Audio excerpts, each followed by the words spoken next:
What is up, everyone? Today we are reviewing this Acura RLX Sport Hybrid, which this is the ultimate sleeper.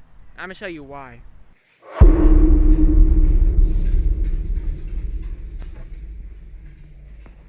And special thank you to Mark and the team of Honda and Acura of Hopkins Fairfield for letting me review this vehicle. They're really nice there, and they let me take this vehicle out without a salesman coming with me. Now let's talk about this car as a whole. Honestly, this car did not sell well at all. It really sold around 1,500 units each year for the whole entire lifespan it was around. And for comparison, the Acura MDX sold 100,000 units a year, so this was kind of a sales flop. And I really don't understand why. Maybe it's because this was $60,000, and once you get to that price point, people start looking at BMW, Audi, Mercedes, and Lexus. But I feel like this is an overlooked car in the market. I feel like not that many people know this car exists, and this car really is a sleeper. Under the hood, you get a Honda J35 V6, which everybody loves the J35. It sounds really good, and it's super reliable. And this has 3 electric motors also. Now this is sport hybrid. You could have gone the non-sport hybrid, which had I think 310 horsepower, no electric motors. But y'all know we have to do the sport hybrid. And since this is a sport hybrid, you also get a 7-speed dual clutch transmission. No CVT. A hybrid with 377 horsepower, a V6, no CVT, and it gets 29 mpg in the city. This is a really underrated car. I think the non-hybrid versions had a 310 horsepower, just normal V6 with the 10-speed automatic. And this car also has all-wheel drive, and since it uses a Honda powertrain, honestly you shouldn't really be worried about too many issues. I was actually looking at the reliability of this thing, and there really wasn't too many problems. The only real problem that I noticed was when this car first came out in 2014, there was issues with the suspension making a weird noise. Honestly, who even cares about that? Like, people were like, I hate that, but I'm like, at least it's not an engine problem or transmission problem, just a little suspension issue. And then there was another issue, I forgot what it was, but I remember it was some random issue that like almost is kind of like, who even really cares? Like, oh, the tires. The stock tires that come on this vehicle blow out really easily. Now this is a 2020, the last year they had this car available, and it was refreshed obviously. And honestly, I'm not a fan of the design. I think this looks kind of ugly. These headlights are a little bit too big in my opinion, and it has a little bit too much chrome. I don't know, I think this car looks a little bit, I don't want to say frumpy, but it looks a little bit awkward to me. I'm not much a fan of these wheels. They actually look better in person. Honestly, this car looks a lot better in person. In pictures, I feel like this car literally looks really ugly. But like looking at it in person, I actually am starting to like it. The only thing is this kind of looks like a Honda Accord. And you know what? This rear chrome line reminds me of a Lexus GS. Anybody else? This car, the shape of it kind of looks like a Lexus GS to me, or a Honda Accord. And then looking in the back, you get dual rectangle exhaust. Acura always gives you these rectangle exhausts. Alright y'all, let's do exhaust test, because this is probably one of the best sounding hybrid sedans you could get on the market. The J35 V6 of the intake, this thing sounds mean. Is it recording?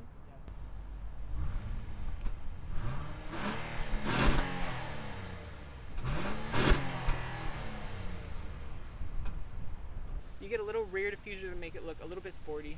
Honestly, if I had this car, I'd probably black out all the chrome. I would spray paint it black so it looks really ugly and like ricered out and like destroyed. No, I'm just kidding. I'd probably put some plastic dip. These taillights, LED turn signals. I'm not really a fan of the taillights in the rear. I think these taillights are a little bit too big. But you know what? This car is so fun to drive, and you get good MPG, you get all-wheel drive. It's a sleeper. This car pulls. I can totally get past the design. The design does not bother me that much. There's a lot uglier vehicles. Let's try to open the trunk and show you how many bodies you can fit in the back. That's like one of my favorite things to do. That's like my little thing. This has a tiny little trunk because it's a hybrid. I bet you the trunk would be bigger if you got the non-hybrid versions. Imagine if it wasn't. Imagine if all of them were this small. Car reviewers would be like, oh, you get 17 cubic feet of storage. I don't even know what a cubic foot is. Is that like 12 inches in a cube? My way of measuring is how many bodies can you fit back here? 1. You get 1 body worth of space. Now let's look at the key. Here's the key you get. You get remote start, which is really nice. That's the sound it makes. Let's turn on.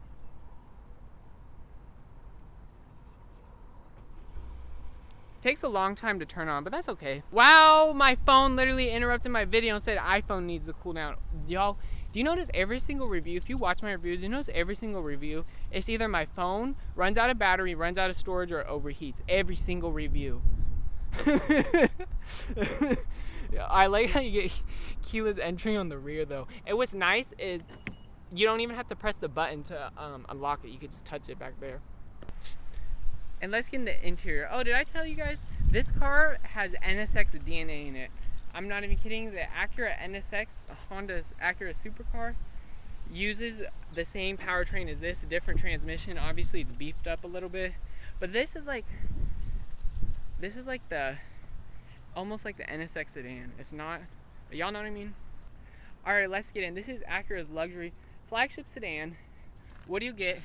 12-way power seats on both sides with 4-way power lumbar, no cushion extender, which I think they should have added. And honestly, what I really like is this 4-way power lumbar moves a lot. A lot of cars have 4-way power lumbar and it barely even moves. This one really moves a lot. And these seats are super comfortable. These are the premium Milano trimmed leather seats. And it's not Napa leather, but it kind of feels like it. Honestly, it's a really high quality leather. I really don't have any complaints aside that there's no cushion extender. Because honestly, a lot of other cars like the Mercedes E-Class, BMW 5 Series, blah, blah, blah, blah, they all had like a 16-way power driver's seat available, and this one only gives you a 12. Let's shut the door. This has a really luxury car-sounding door thunk. And now, honestly, one thing I don't like about this vehicle is there's really not much storage in here at all. You get these tiny little door panels or pockets in the front, and you don't even get them in the rear. And then you got that small trunk. You get this little area for storage. I like how it slides though. Press this button to open the glove box. And you could take that out, although I'm afraid to because it wasn't kind of wanting to come out and I don't want to mess this car up, obviously, because it's not mine. You get a decently sized glove box. And then this armrest, you can open it like this. One USB port in the entire vehicle, and this is a 2020. My Mazda 6 is a 2018, and it was half the price of this. Well, actually it wasn't, but you could get a Mazda 6 that's half the price of this, and it has 4 USB ports, and it would be 2 years older. This needs more USB ports. However, that's just a little nitpick. Honestly, that wouldn't make me not get this car. But you can slide the armrest back, and here's what's perfect. I need to drink some water right now. I'm so thirsty and it's so hot. This is the perfect spot for this big water bottle. Acura, I love this. More cars manufacturers, you're watching this, this needs to be more of a thing. I love this. Nobody can ever put their big water bottles anywhere in their car, but Acura made it possible. This is a huge thing, and I think this is one of my favorite things about the vehicle. And, wait, it closes by itself. It is so hot. We have to turn on the car. Push start is standard. No, it's a luxury car with key to start in 2020. Even though it's not 2020 right now. It makes a cool sound when you start it, but this, because it just did it. Y'all just heard it. I love that sound it makes. Let's talk about the interior materials and quality though. This isn't really very soft. This is really soft though. But honestly, it's nice leather. You get leather here. It's not really soft. This interior is pretty nice. I don't think it would be like the nicest in the class. I haven't really reviewed many luxury vehicles. So I'm going to compare it to my Mazda 6. But this interior feels just like a little bit nicer than my Mazda 6. The only reason it wouldn't be way nicer is because the Mazda 6 gives you leather right here. And I know a lot of other luxury cars would give you leather right here instead of this silver metal that gets all like scratched up. And I don't even think it's real metal. And then like this would be a little bit more softer in like other luxury cars. Like my Mazda 6 is a little bit softer. I wish the dashboard was a little bit softer, but that's just a nitpick. That's just like pointing out the materials and interior quality. I don't think that's actually bad. But this is all soft right here, which is really nice. And these window switches, one-touch windows for all 4, they feel really high quality and really sturdy. Obviously, you get power folding mirrors. The only thing though I don't like is this silver trim right here and this wood trim right here. Wood. This isn't even real wood trim. And this silver trim, this literally feels like from the Honda parts bin. This silver literally is like it's from the Honda parts bin. And this wood trim right here is not even real. My Mazda 6 has real wood trim and it was almost half the price of this car. I think for a flagship luxury sedan, Acura should have put real wood trim in here. However, I do like how you get a power adjustable steering column. I mean, I guess I kind of expected that, but it's still nice. These paddle shifters are plastic. Honestly, are these Honda paddle shifters? I feel like they need to be higher quality, but that's okay. I still really love this vehicle. I'm just like, I feel like a lot of other luxury cars would have a little bit nicer materials, but this interior isn't even like cheap or anything. I just feel like the materials could just be a tiny bit better. You guys know what I mean? Although this headliner is very soft, I don't think it's suede, but it almost feels like it is. And here are some of the cool features that you get in the interior. First off, you get blind spot monitoring. That's not really cool. I expected that. I would have complained if it didn't have that. However, you also get Acura Lane Watch, which Honda does that also. But usually, I think literally almost every other Honda and Acura in the Honda Acura world, you can't get blind spot monitoring and Honda Lane Watch both. It's either one or the other. Like the Honda Insight, for example, it started out offering Honda Lane Watch, but then they updated it and they got rid of the Honda Lane Watch and added blind spot monitoring. So I really like that this Acura RLX gives you both. And then you also get a heads-up display, which what I really like is that you get a tachometer. But one thing that I don't like is there's no traffic sign recognition. The Honda Accord came out in like 2019, or 2018, the whatever generation, the last generation, and that had traffic sign recognition, and this doesn't. So can you imagine you drive like somebody's Honda Accord Sport and it has traffic sign recognition, then you get into your flagship Acura luxury sedan that is a year newer and it doesn't have that. Although this came out before the Honda Accord, the whatever generation, so I kind of understand why they didn't add that, but that's just something that I nitpick. And looking at this screen, this is a really outdated gauge cluster. This is literally the same gauge cluster you get in the Acura RLX. But honestly, I don't mind it. I actually really like this gauge cluster. I'd much rather have this than a digital gauge cluster. And going through here, like look, you can have your compass right here. There's a lot of different things you could display in here. Like in the heads-up display, we're going to keep it on the tachometer. But I really like this center display, and I don't have any gripes with the gauge cluster. I'd much rather have this in a digital gauge cluster. Looking at the two screens right here, let's get away from the 360-degree camera. Which, speaking of this 360-degree camera, this isn't the best resolution 360-degree camera, but you know what? I love this car so much that it's a camera. Who even really cares? Like, are you looking at the camera the entire time you drive? I'm not. And let's talk about Acura's dual infotainment. I'm not really a fan of it. Like, how do I get out of the camera? Like, I literally keep trying to get out of the camera and I'm having an issue.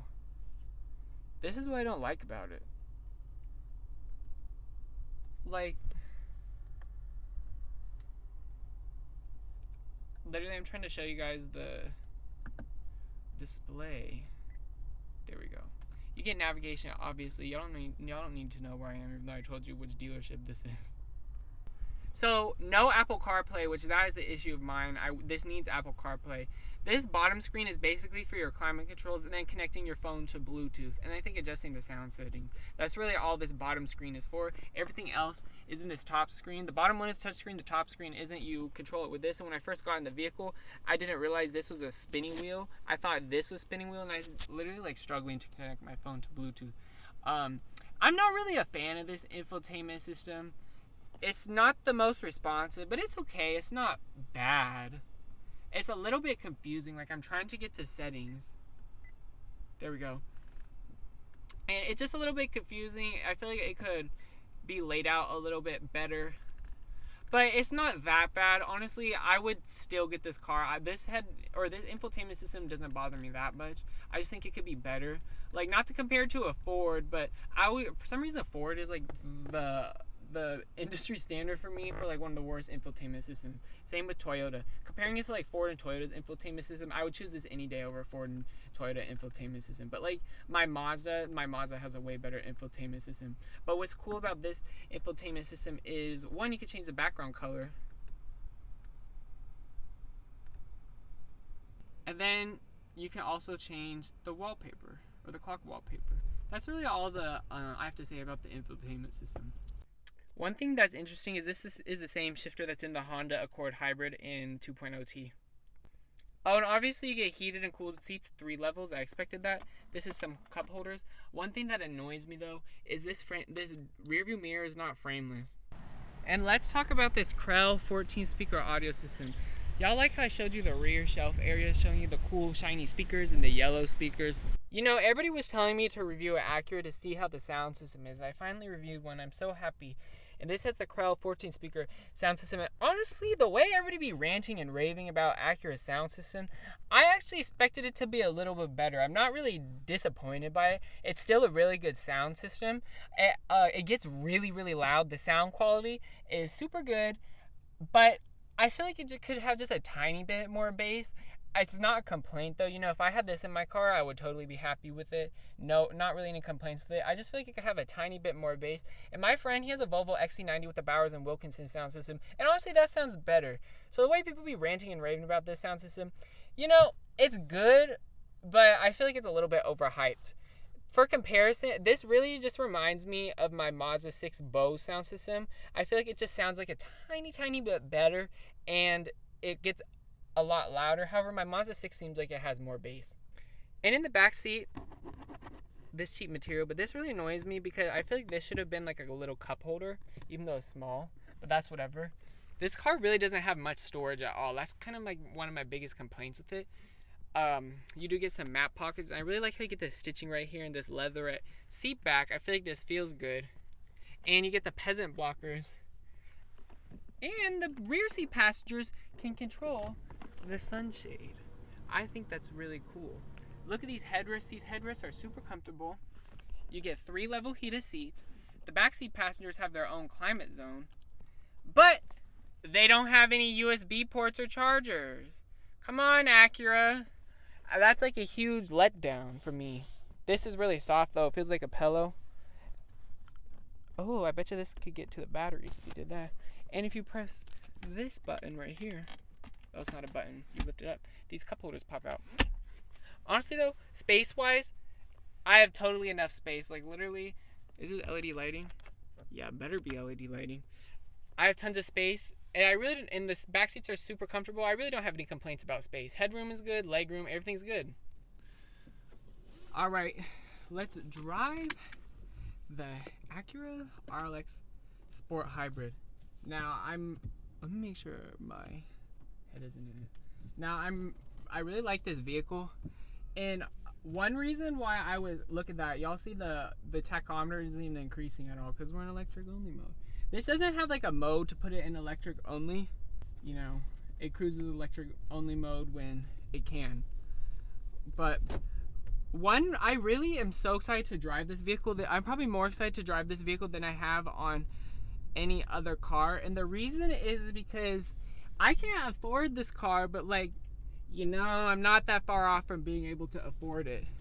Because you could pick this car right now is $45,000, but this one has 9,000 miles. So that's why it's so expensive. You could find other ones for around for a second I think I saw one for $28,000, which that's how much I paid for my Mazda 6. But now they're kind of dipping above 33,000 or 30,000 because I feel like people are starting to realize how cool this vehicle is. But why I was really excited to drive this vehicle is simply because honestly, if something happened to my Mazda 6, I seriously think I would consider this car as an option. Now I need to turn the AC off because if we're doing car review, ain't nobody trying to have the AC on. Now I think the first thing we need to do is a 0 to 60 because this is like the perfect road for it. Nobody's around. And let's put it in sport. Put it in sport and it turns the engine on. Can't be cruising electric only mode in sport. Oh, we can kind of test out Acura's SH all-wheel drive right here.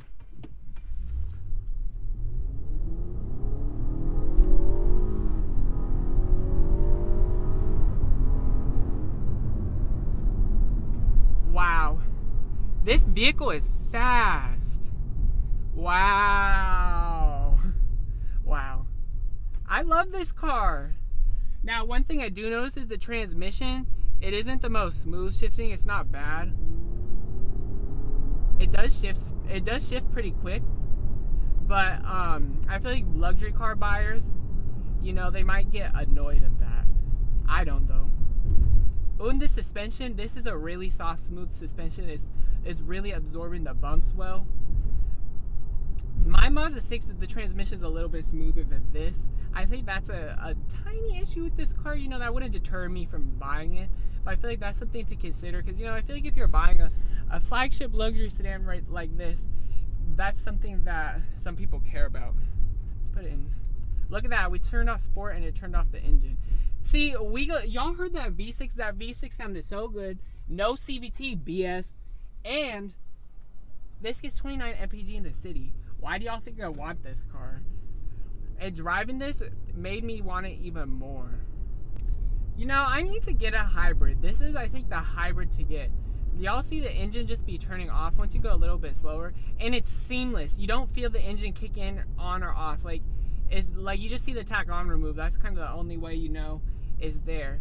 And this doesn't have any turbos, so there's none of that turbo BS. Y'all know how I haven't really driven a hybrid turbo vehicle, but I be watching reviews and people be talking about how the power delivery sometimes on hybrid turbo vehicles kind of sucks. This one doesn't have any sucky power delivery. Right from the start, it just goes, and it pulls even at the red line. That's what I really like, and it sounds really good too. The only thing I noticed when I did do that 0 to 60 is it kind of like hesitated just for a tiny second, but that's because the gas engine was kicking in and we were giving it aggressive throttle. Let's pull up to this stop sign here though, and let's give it a little bit of juice. I'm not gonna floor it, but we're gonna keep it in normal mode, and let's just do like, you know, like a half throttle. These brakes are really good too. Super smooth, super responsive. I have no complaints about the brakes.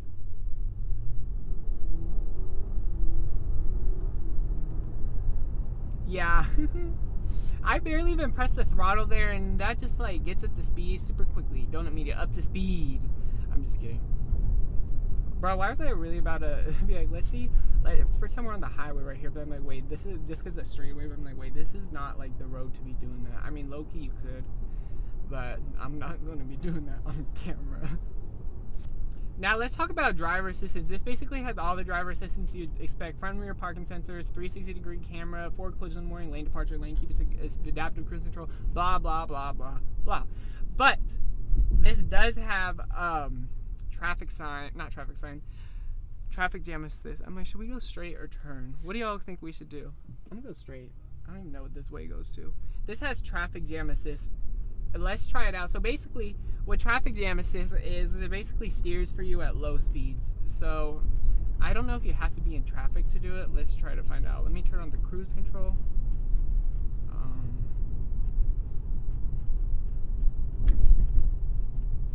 Bruh, every time I get in a car and I try to turn on the cruise control, I always have an issue. Oh, you know what I don't like about cruise control? When the buttons aren't like set, when it's set minus, not set plus. It has the cruise control on 20. There we go. Okay. Let's keep it on 40 miles per hour and let's turn on the Acura, whatever. Is it on? Okay, there's on. Let's try out this Acura traffic jam assist. You might have to be in traffic. Let's see. Okay, that is not steering for me. That is not steering. My phone keeps stopping recording for no reason. Anyways, I was talking about the adaptive cruise control and the traffic jam assist. I can't get the traffic jam assist to work. But, you know, we're on a fun road. Let's try to test out this super handling all-wheel drive. Put it in sport. Although, I think I need to turn around and do this road again because this is like a straightaway. I didn't get to test out the handling that well because freaking my phone kept stopping. You guys, I'm literally having the most issues right now for no reason. I'm trying to film this car review and my phone keeps randomly turning black. Like, I'm literally watching my screen right now. It literally like fades. It's not even on low power mode. Like, y'all know when it's on low power mode? Okay, I'm having the most issues with my phone right now. And then the dealership just called me and is like, where are you? So I'm like, hopefully this, I hope this recording works out. Let's put it in sport mode and try out, we gotta try out Acura's SH all-wheel drive. Super handling all-wheel drive. Because this is a super handling road. Damn, the dealership wants me to come back. I'm like, I like this car. I barely have even driven it. Most of the time I spent doing the recording. Honestly, you guys, I love this car. Like, I really do. Would I get this car? Yup. I might even get it. Not this specific one, cause yeah, this takes turns well. You don't really feel its weight around the corners. That super handling all-wheel drive is good. This had no body roll.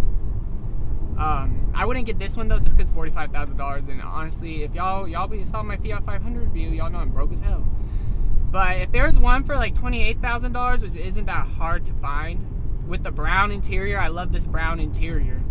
That's what I would get. I don't want black, or what is the parchment, whatever it's called. I would consider it. I would seriously would probably get it. Wow, this handles really good. And I thought my Mazda 6 handled good. This is such a good driving car, you guys. Honestly, and the brakes are good. You know, driving this car, I can't think of a single complaint I have. Like, really, road noise, I don't really notice much road noise. The AC is ice cold. I want to get on a highway though and we gotta do that highway pull. Yeah, this really is super handling all-wheel drive. No wonder Acura calls it that. I love this car. This, honestly, I think is my favorite car I've ever reviewed. And it pulls. It pulls. Let's turn the AC off so we can pull even more. In sport mode, this is a fun car to drive. Like, I just keep saying that. I love this car, you guys. Honestly, this really is the ultimate sleeper. And Acura did... Oh, that's a dead-end road. Acura did a wonderful job with this car. I definitely think I might look for one that's $28,000. Once I get I'm trying to have my YouTube channel blow up, or I don't know, once ever I find a good job or whatever is in the cards for me, I might get this car. I'm not even kidding. Like I said, the Hyundai Ioniq 5 was the best car I reviewed. Not anymore. I like this. And you don't gotta worry with Acura Honda reliability. This is just a super great car to drive. And I think if you want it, you should get it. Especially because it has good MPG. Because what other car has this good of a sounding exhaust, good reliability, is not expensive? Like on the used market, this is, you can literally pick this up for just over $30,000. 29 MPG in the city, and 0 to 60 in like 4.9 seconds. I would get this over a TLX Type S, even though I haven't driven one. But I feel like I don't really need to drive one to know. Just because this has so much better MPG, and it's got like the same 0 to 60 quarter mile times and all that. I would choose this. I actually think this is one of my favorite cars I reviewed. Like, I really don't have much complaints with it. I think my biggest complaint with it is the lack of much storage space, and there's only one USB port. Like, I can't really think of anything else I have to say. Yeah, I'm not too much a fan of the design, but honestly, you know, it could be worse. I just like this car.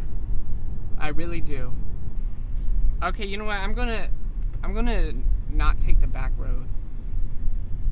I'm gonna go on the highway. Sorry, Acura dealership. Even though the Acura dealership's right that way, just because we gotta get a highway feel for it.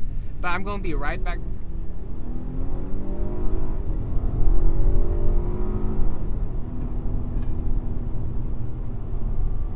I love this transmission.